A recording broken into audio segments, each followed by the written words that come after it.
सो अभी रिसेंटली ये न्यूज़ आई थी कि इंडिया की जीडीपी जापान की जीडीपी को ओवरटेक कर लेगी, एक प्रिडिक्शन था। तो हम लोगों ने सोचा क्यों ना हम एज एन इकोनॉमिक्स ग्रुप हम लोग ये बताएं लोगों को कि क्यों सिर्फ जीडीपी में ओवरटेक करना किसी भी कंट्री को ये अच्छी चीज नहीं है। मतलब ऑफ कोर्स अच्छी चीज है, लेकिन इसके साथ और क्या क्या चीजें हो सकती हैं जो हम लोगों को जिस पे हम लोग को फोकस करना चाहिए। तो इसी को मद्देनजर रखते हुए हम लोगों ने सोचा कि इस ग्रुप डिस्कशन को अंजाम दिया जाए। और हमारे साथ हैं इंशा, ईमान और अली। ओके, तो हम लोगों ने डिसाइड किया कि क्यों ना हम लोग सिर्फ ग्रोथ सिर्फ जीडीपी ग्रोथ को नहीं फोकस करते हैं, और भी चीजें हैं जो हर एक कंट्री को देखना चाहिए अपनी इकोनॉमी को बेहतर बनाने के लिए। तो हम लोगों ने सोचा कि क्यों ना हम ये ग्रुप डिस्कशन कराएं एक। और इसमें हमारे पास तीन पैनलिस्ट होंगे, इंशा, ईमान और अली, जो कि डिस्कस करेंगे तीन अलग अलग टॉपिक्स को। इंशा जॉब्स पे डिस्कस करेंगी, ईमान जो है वो रूरल डिस्ट्रेस जो इंडिया में है, और अली जो है वो एक इनइक्वालिटी इन इंडिया पे डिस्कस करेंगे। फिर उसके बाद हम लोग एक जनरल क्यूएनए की तरफ जाएंगे, और फिर उसके बाद हम लोग कंक्लूड कर देंगे। तो starting with Insha. Insha please, आप जो भी आपकी रिसर्च है आप उसको शेयर करें लोगों के साथ। Thank you. Good evening everyone. So आज हम लोग यहाँ डिस्कस करने आए हैं कि कैसे हमारी जीडीपी जो है वो ग्रो कर गई है and it has also left behind Japan, और अब हमारी कंट्री जो है वो फोर्थ लार्जेस्ट इकोनॉमी बन गई है। सो मैं इस बारे में जॉब्स की लाइट में बात करना चाहूँगी। सो यस, तो हम लोग स्टार्ट करते हैं कि कैसे इंडिया में जो ये ग्रोथ हो रही है इट्स जस्ट एन इल्यूजन, और ये एक्चुअल ग्रोथ नहीं है। ये किस तरह से नहीं है और ये कैसे इल्यूजन है, will talk about that and in light of jobs. So why India's economic growth doesn't reflect in employment. ये जो इल्यूजन है इसको हम लोग ऐसे देखेंगे। सबसे पहले हम लोग कुछ इकोनॉमिक हाइलाइट्स देख लेते हैं जो हमारी लास्ट फिस्कल ईयर 2024 में हुई थी। तो इसमें जो सबसे पहली है वो हमारी जीडीपी ग्रोथ है विच वाज अहेड बाय 7%। फिर स्टॉक मार्केट ने भी अच्छी हाइट्स देखी थी, और then India also ranked among the top 5 global economies. But reality में क्या ऐसा हुआ था? तो नहीं, रियलिटी में ऐसा नहीं हुआ था, इट्स जस्ट एन इल्यूजन। क्योंकि ऐसा क्यों नहीं हुआ था? क्योंकि यूथ अनएम्प्लॉयमेंट जो है वो 23% से बढ़ चुकी थी, इसमें कोई सुधार हमने नहीं देखा। लेबर फोर्स पार्टिसिपेशन रेट भी 40% था, और 90% जॉब्स जो थी वो इनफॉर्मल और गिग बेस्ड थी। सो दैट इस वजह से ही ये इल्यूजन था, और ये एक्चुअल ग्रोथ हम लोग नहीं देख पाए थे। और ग्रोथ जो है वो बस पेपर पे था, बट एज सच जॉब्स में हमें नहीं दिख रहा था। सिम्टम्स जो थी जॉब्स क्राइसिस की वो क्यों थी? तो उसमें दो चार रीजंस हम देखते हैं जो ब्रॉडली क्लासिफाइड हैं। वो है jobless growth, quality of jobs, under employment, automation और इनफॉर्मेलिटी। तो जॉबलेस ग्रोथ क्यों थी? क्योंकि जीडीपी राइज हो रही थी बट जॉब्स जो हैं वो इसके साथ पेस नहीं रख रहे थे। हमारे पास जो हमारी स्किल्स थी और जो हमारे जॉब्स थे वो मैच नहीं कर रहे थे। हमारी स्किल्स और हमारे जॉब इंटायरली डिफरेंट थे, जिस वजह से कुछ खास ग्रोथ हम नहीं देख पा रहे थे। फिर आती है क्वालिटी ऑफ जॉब्स। तो गिग वर्क में, कॉन्ट्रैक्ट जॉब्स में काफ़ी ज़्यादा बढ़ावा हो गया था, और इस एज सच हमें कोई ग्रोथ नहीं दिख रही थी। फिर है अंडर एम्प्लॉयमेंट। बहुत ज़्यादा हर जगह पे अंडर एम्प्लॉयमेंट थी। Youth working below skill level, skill कम थी और एम्प्लॉयमेंट ज़्यादा थी, जिस वजह से कुछ बहुत ज़्यादा मिसमैच हो रहा था। फिर रूरल डिस्ट्रेस भी बढ़ रहा था। इसी तरह हम देखते हैं कि ऑटोमेशन और इनफॉर्मेलिटी भी थी। इनफॉर्मल सेक्टर्स में बहुत ज़्यादा देखा जा रहा था कि बहुत ज़्यादा मिसमैनेजमेंट है। तो अब हम लोग देखते हैं कि रिफॉर्म्स क्या क्या आ सकते हैं जिस वजह से इसमें हम लोग सुधार ला सकते हैं। तो शॉर्ट टर्म रिफॉर्म्स भी हैं, लॉन्ग टर्म भी है, और जो गवर्नमेंट कुछ रोल है वो प्ले कर सकती है, वो ही सब हम लोग यहाँ देखेंगे। तो सबसे पहले ये आता है कि बूस्ट लेबर इंटेंसिव सेक्टर्स। जो टेक्सटाइल सेक्टर्स हैं हमारे, हमें उसे बूस्ट करना चाहिए, हमें उसे बढ़ावा देना चाहिए, और हमारी गवर्नमेंट को भी उस पर वर्क करना चाहिए ताकि हमारे कंट्री में एक्चुअल ग्रोथ हो।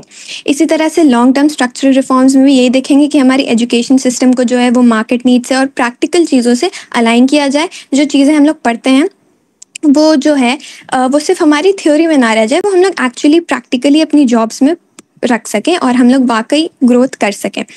ऐसे ही ease of doing business for small firms को बढ़ावा मिले ताकि हम लोग जो है वो इंडिया में ही ग्रोथ कर सकें, हम लोग इंडिपेंडेंट हो सकें। फिर इन्वेस्टमेंट हो हमारी ग्रीन और रूरल जॉब्स में ताकि सस्टेनेबल डेवलपमेंट भी हम लोग देखें।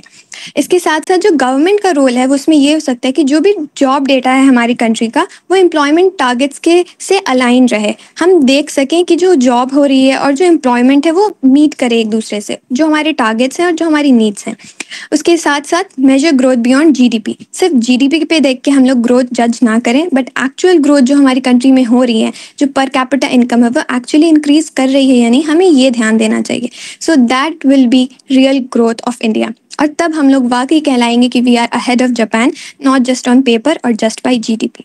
Thank you so much. I'm done presenting my slide. Now I'll like to invite Miss Iman for moving forward. Thank you. Good evening, everyone. I'm Iman, taking this group discussion forward. I'll be speaking on the economic aspects of rural distress in India, touching on employment, farm incomes, and key policy changes that we have seen. Okay, let's begin. Let's begin by setting the tone. This quote by M.S. Swaminathan: "The real India lives in its villages, but it is economically starving," captures the core crisis that we are going to discuss. Rural India is home to over 65% of our population, but unemployment is rising and agricultural employment is shrinking. In May 2025 alone, rural unemployment hit 5.6%.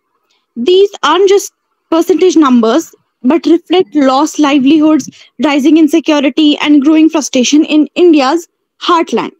What once was a livelihood is now a liability for many rural families. The cracks in the rural economy are no longer invisible. It's high time that we pay heed to them.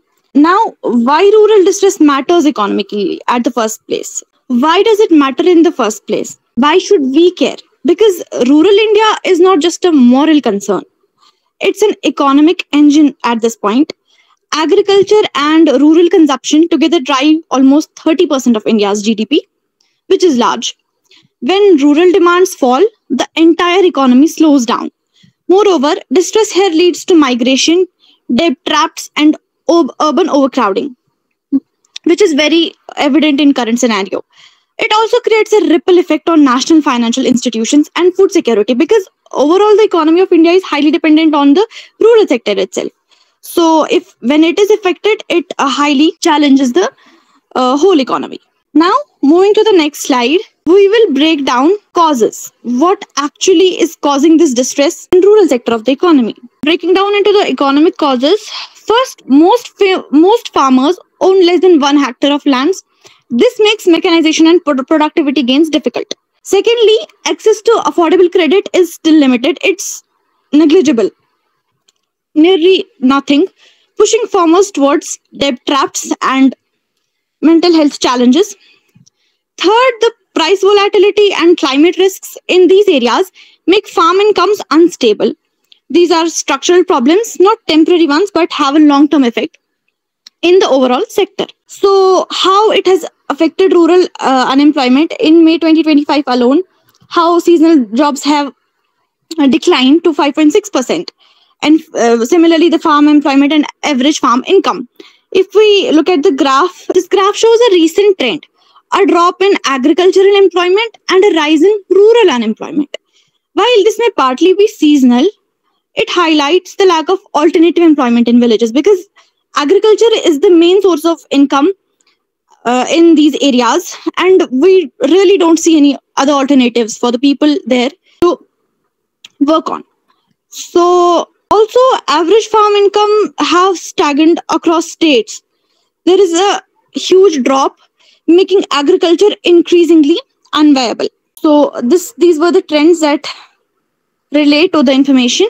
Now, moving on to the impacts on rural households, mainly what impacts this all distress, the causes, what it has actually led to. It is visible. All of us know via one or the another sources. This distress translates into real human suffering at very grassroots level. Families falling into debt, youth migrating, and mental health issues rising, making the population more vulnerable. Many rural women and children are disproportionately affected, as they often depend entirely on the income from these fragile livelihoods. And they really have no other source of income, and thus the livelihood is affected very drastically. Now, moving on to what can be done or what is being done.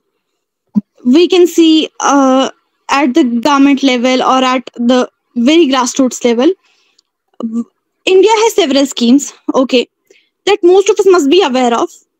in one or another way: crop insurances, credit cards, rural roads, and digital access initiatives.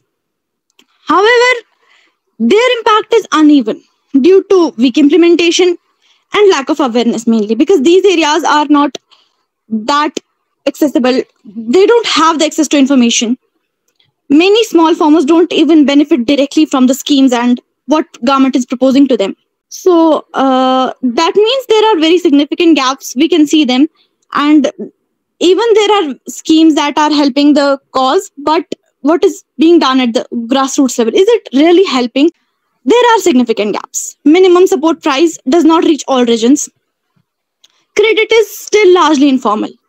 There is no channeling of the funds directly to the farmers that these schemes are actually meant for, and it just makes it so useless.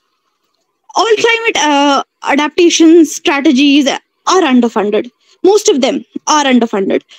We must rethink how we design and how our government designs and delivers rural support systems. So, channeling these gaps in policies, what should be the proposed solutions? What can we propose, and what is the way forward to it now?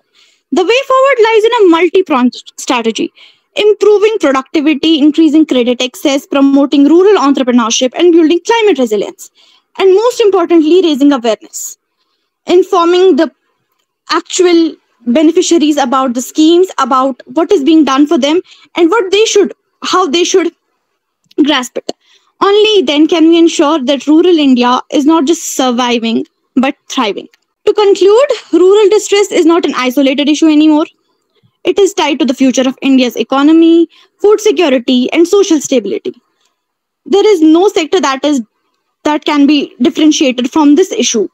It affects overall. It deserves more than policy promises. It needs focused, inclusive action at very grassroots level. That was all from my side. We'll shortly collect insights from you. With that, I'll now hand over the discussion to my fellow panelist, Ali Riaz, who will take it forward from here. Thank you. Assalamu alaikum everyone. Today my topic is inequality in India. जैसे कि हम सब जानते हैं कि recently government announced किया कि now we become the fourth largest economy in the world by surpassing the Japan. बेशक ये achievement है कि जब हम आज़ाद हुए थे तो हम we are the poorest in the world. Now we are the fourth largest economy.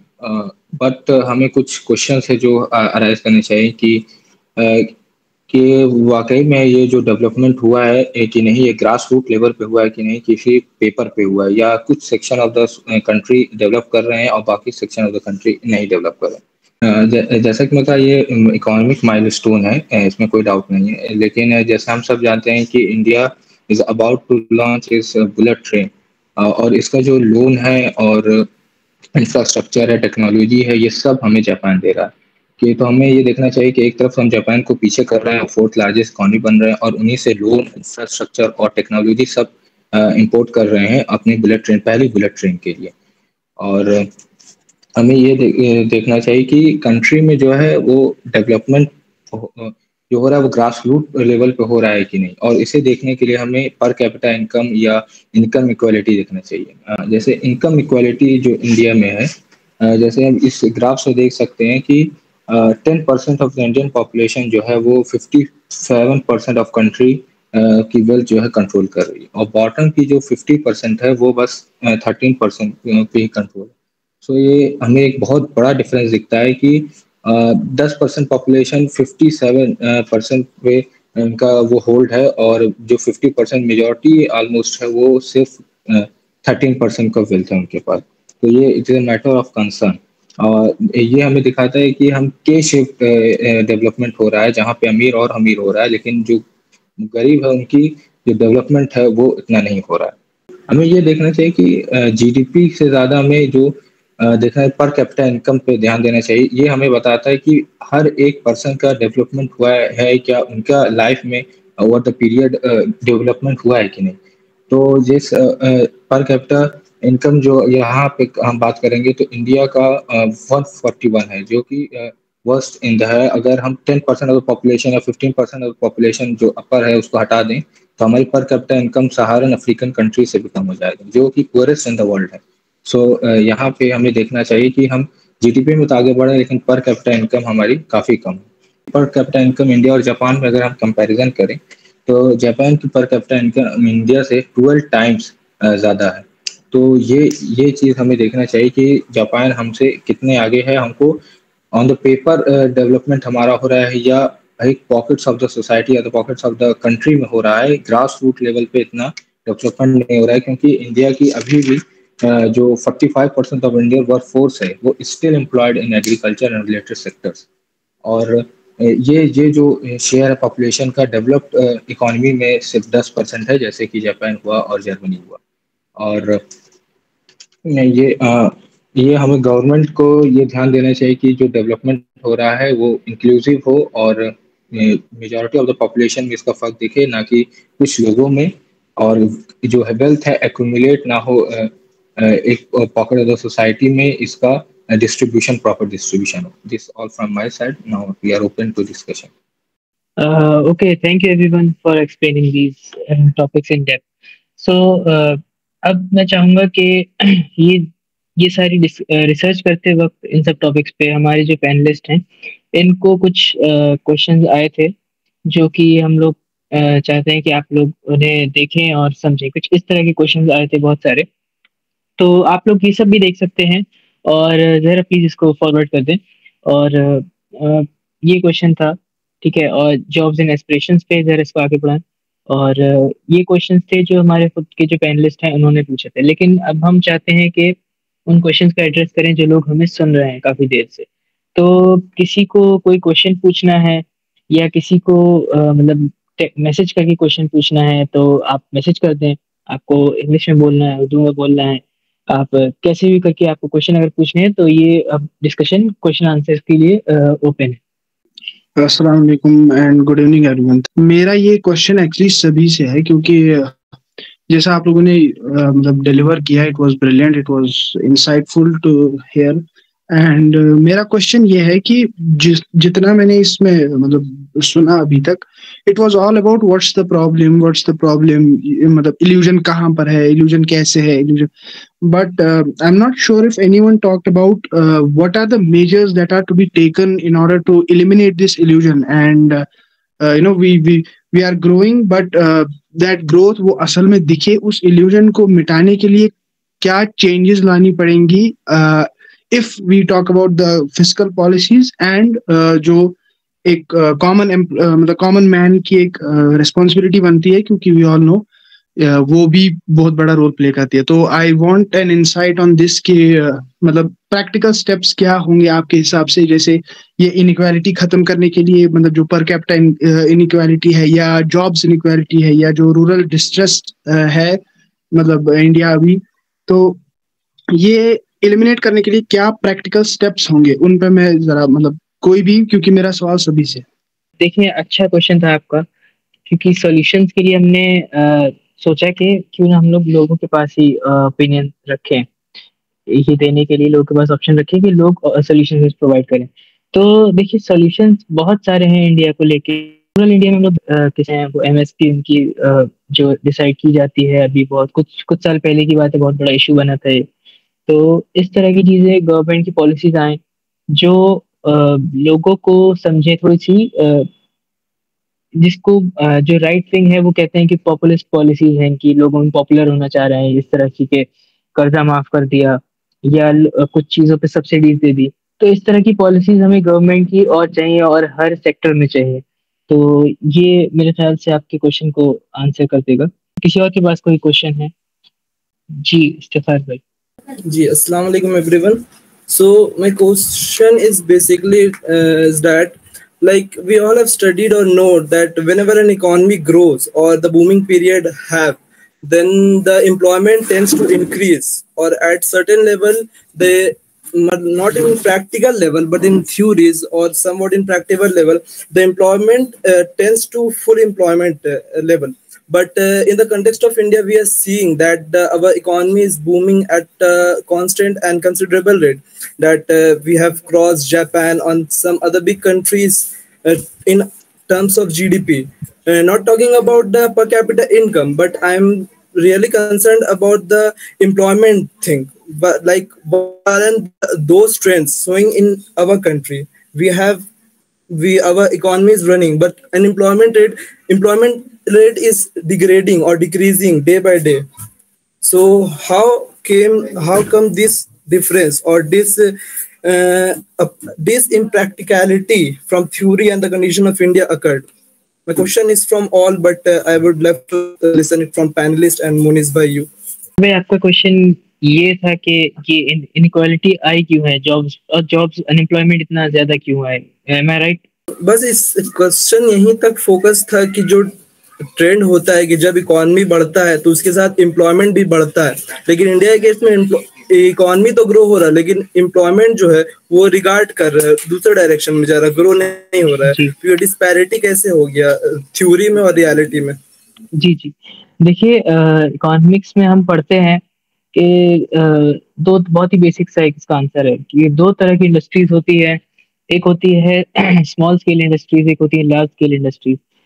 तो जो इकोनॉमिक रिफॉर्म्स आए थे 2021 में, उसके बाद से ही लोगों का कहना है, बहुत सारे एक्सपर्ट्स का कहना है कि इंडिया में जो फोकस रहा फिर उन रिफॉर्म्स के बाद वो बड़ी बड़ी इंडस्ट्रीज पे रहा, लार्ज स्केल इंडस्ट्रीज पे जो कैपिटल ज्यादा यूज करती हैं, लेबर इंटेंसिव कम होती हैं। ठीक है, तो उसके बाद से स्मॉल स्केल इंडस्ट्रीज जो हैं जो एम्प्लॉयमेंट प्रोवाइड करती हैं, वो इंडस्ट्रीज जो है एक तरीके से गवर्नमेंट का सपोर्ट उनके पास से चला गया और फिर वो बंद होने लगी। तो ये एक बहुत बड़ा रीजन है कि गवर्नमेंट की पॉलिसी जो थी वो स्मॉल स्केल इंडस्ट्रीज की बजाय वो लार्ज स्केल को फोकस करने लगी, उनको प्रेफर करने लगी, क्योंकि वो उससे ग्रोथ तो बहुत तेजी से होती है लेकिन ये कि उसमें एम्प्लॉयमेंट जो है उतनी तेजी से जनरेट नहीं होता है। तो मेरे ख्याल से ये इसका आंसर है। और अगर किसी और को कोई क्वेश्चन पूछना है तो वो पूछ सकता है, नहीं तो हमारे पास कुछ क्वेश्चंस हैं जो ऑलरेडी आए थे, तो मैं उनमें से एक क्वेश्चन आंसर करता हूँ, तब तक आप लोग चाहें तो क्वेश्चन प्रिपेयर कर लें। इफाम में बस एक क्वेश्चन इसमें से मैं पूछ लूँ। देखिए, एक आरिफ मकसूद है, इनका क्वेश्चन था कि is India's economic story truly a success और is it making a structural issues? तो इस पे हम कह सकते हैं कि इंडिया की इकोनॉमी जो स्टार्ट हुई थी वो बहुत ही इंडिया चाइना और पाकिस्तान की इकोनॉमी को हम लोग फोकस करते हैं कि ये कंट्रीज एक ही लेवल से स्टार्ट हुई थी, लेकिन चाइना ने बहुत ग्रोथ कर ली, बीच में पाकिस्तान इंडिया से आगे चला गया था लेकिन अब इंडिया ने ओवरटेक कर लिया। तो ट्रूली सक्सेस तो नहीं कहेंगे इंडिया की इकोनॉमी को, लेकिन हम हाँ ये जरूर कहेंगे कि बहुत इंडिया एक स्ट्रक्चरल इश्यूज की तरफ बहुत जा रही है जो कि काफी परेशानी दे सकता है। सादिया मुख्तार पूछ रहे हैं कि how do you handle uncertainty और incomplete information in economic forecasting? देखिए, मैं अभी एक बुक पढ़ रहा था, history of economics by John Kenneth Galbraith. तो इनका कहना था कि जो इकोनॉमी को प्रेडिक्ट करते हैं लोग, वो एक्चुअली में उनके पास इंफॉर्मेशन नहीं होती है, बस वो लोग बेसिकली बस कुछ भी बोल देते हैं, वो बेच देते हैं अपनी बात को। तो इकोनॉमी की जो प्रेडिक्शन होती है वो हमेशा 100% करेक्ट और 100% मतलब पूरी इंफॉर्मेशन के साथ नहीं होती है, वो बस लोगों का खुद का कहना होता है कि हाँ ऐसा हो सकता है। तो इस तरह की बात होती है। अभी कुछ टाइम पहले तक आपने देखा होगा कि इकोनॉमिक टाइम्स और वेस्ट के कुछ न्यूज़पेपर्स हैं वो कह रहे थे कि चाइना की इकोनॉमी कोलैप्स कर रही है, लेकिन और ये भी कहा कि 1 साल में कोलैप्स कर जाएगी, लेकिन ऐसा नहीं हुआ। वो चाइना की इकोनॉमी अब भी बेहतर परफॉर्म कर रही है। तो ये नहीं कह सकते हम कि इकोनॉमिक फोरकास्टिंग जो होती है वो 100% इंफॉर्मेशन के साथ होती है, वो बस एक अजम्पशंस होते हैं बहुत सारे इकोनॉमिस्ट के। जी इफाम भाई, आपके क्या क्वेश्चन? जी, मेरा क्वेश्चन जो है वो आई थिंक जॉब्स के बारे में, it was Insha who talked about jobs, right? Yes. So my question to you is, you talked about inequality of jobs, but and we really want this inequality to perish. And see, but the thing is that government job in the densely populated India, and does the answer lie in privatization? और जैसा आपने बात की startups में funding की, जैसे नए startups में फंड करनी चाहिए, but recently Piyush Goyal said that जो नए स्टार्टअप्स है, specially fast commerce and e commerce, so they are they are putting tags to the labor and they are fantasizing it. So is it even possible that everyone will get a government job and only then the job inequality will be solved? Or do we have to move to the privatization or anything else? What do you think about it? See, if we talk about perishing this situation, so it's very difficult क्योंकि all of a sudden इतनी ज़्यादा densely populated country है हमारी, already बहुत सारी crisis चल रही हैं, तो perish करना is something which is very difficult, but we can work on it. जैसे बाकी कंट्रीज ने वर्क किया है खुद पे, जैसे like for example China, Japan, they were also very densely populated. China specifically it is also very densely populated. अभी उसने काफ़ी ज़्यादा डेवलपमेंट की है. So we should take cues from different countries और हमें अपनी पॉलिसीज़ में भी कुछ चेंजेस करने चाहिए. फॉर एग्जांपल जो हमारी एजुकेशन पॉलिसीज़ हैं उसमें थोड़े चेंजेस करने चाहिए. वी एज स्टूडेंट्स, हमें भी ऐसा लगता है कि जो हम पढ़ते हैं वो प्रैक्टिकल नहीं है, जो प्रैक्टिकल हमें जॉब्स में यूज़ होगा वो हम बुक्स में नहीं पढ़ पाते हैं. So there we should make a difference. The government should adhere to that and make some differences and policies according to that. एक ये बात हो गई. दूसरी बात हुई स्टार्टअप्स की. तो स्टार्टअप्स में पैसा लगाना और स्टार्टअप्स को थोड़ा बढ़ावा देना इसलिए भी ज़रूरी है क्योंकि इंडिपेंडेंसी बढ़ेगी उससे. अगर हम लोग दूसरी कंट्रीज़ पे डिपेंड होंगे या इंपोर्ट एक्सपोर्ट इसी में लगे रहेंगे, सो कहीं ना कहीं डिपेंडेंसी रहेगी हमारी. सो हमें इंडिपेंडेंट होना भी बहुत ज़रूरी है. सो उसके लिए स्टार्टअप में पैसा लगाना is something I feel is important. So I hope it answered all of your doubts. See, I have an objection with this comparison to China because the Chinese economy and Indian economy, they are in huge contrast. Firstly, the major contrast comes in that China is a communist-based economy. It's the government has the control over everything. Not everything, if we can say, on the most of the things.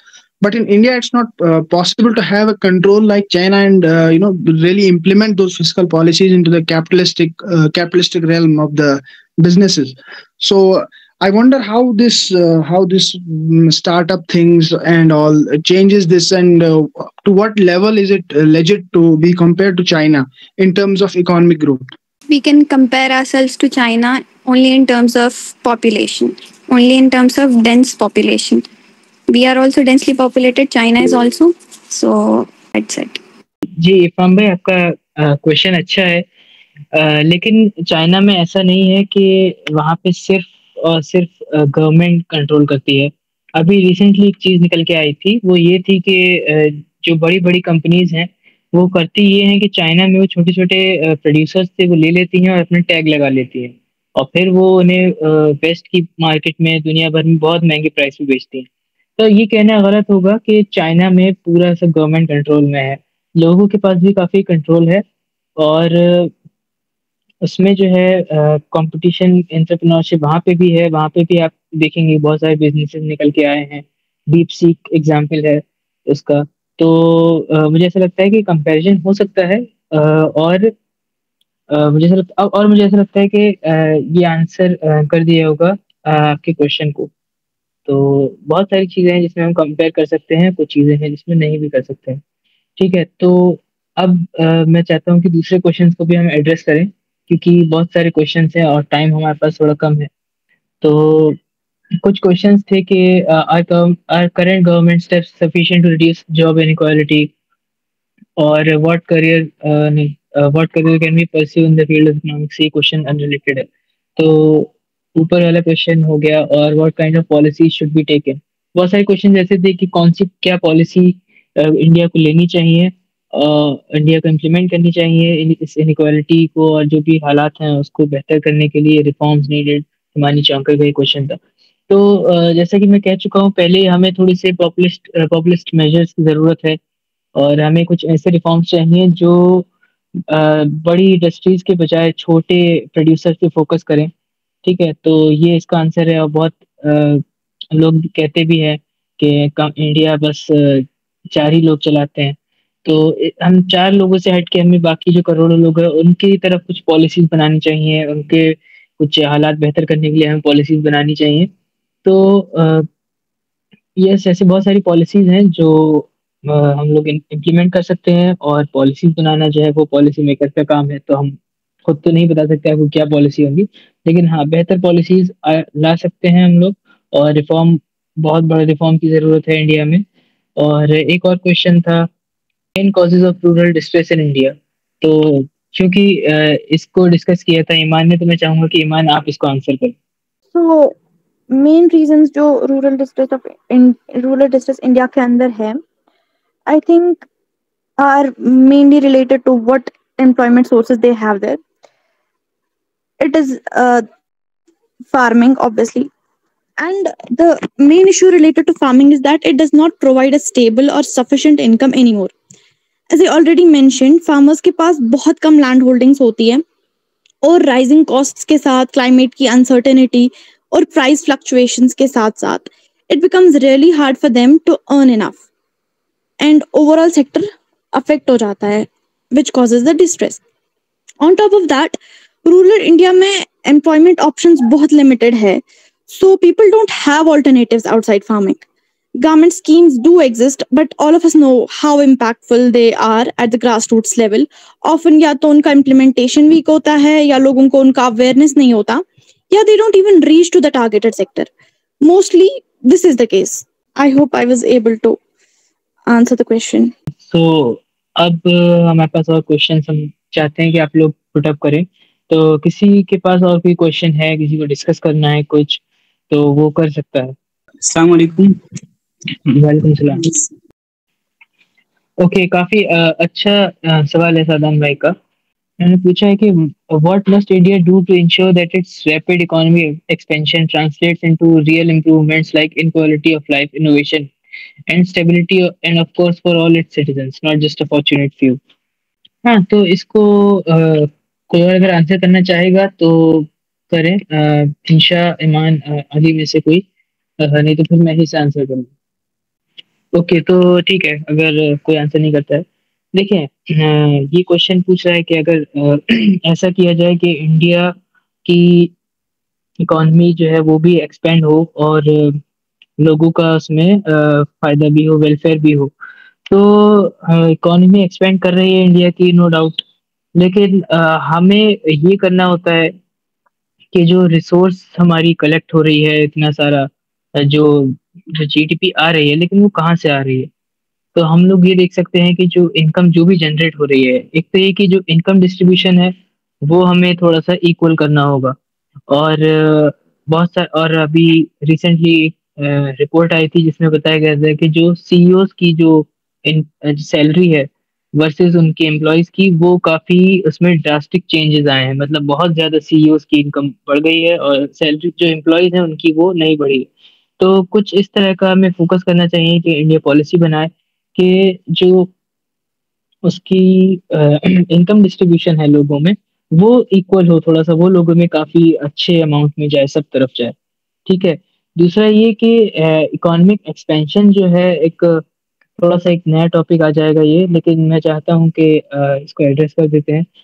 एक scholar है, मुझे उनका नाम नहीं याद आ रहा है, उन्होंने कहा कि इकोनॉमिक एक्सपेंशन जो है वो हमेशा जरूरी नहीं होता है। मतलब बेसिकली उन्होंने कहा है कि एक पॉइंट ऐसा आता है कि इकोनॉमी आप बिना एक्सपेंड करे भी आप लोगों का वेलफेयर कर सकते हैं। ठीक है, क्योंकि इकोनॉमिक एक्सपेंशन में आपको बहुत सारी रिसोर्सेज जाती हैं। डी ग्रोथ का एक कंसेप्ट आया है, तो वो आप लोग देखें।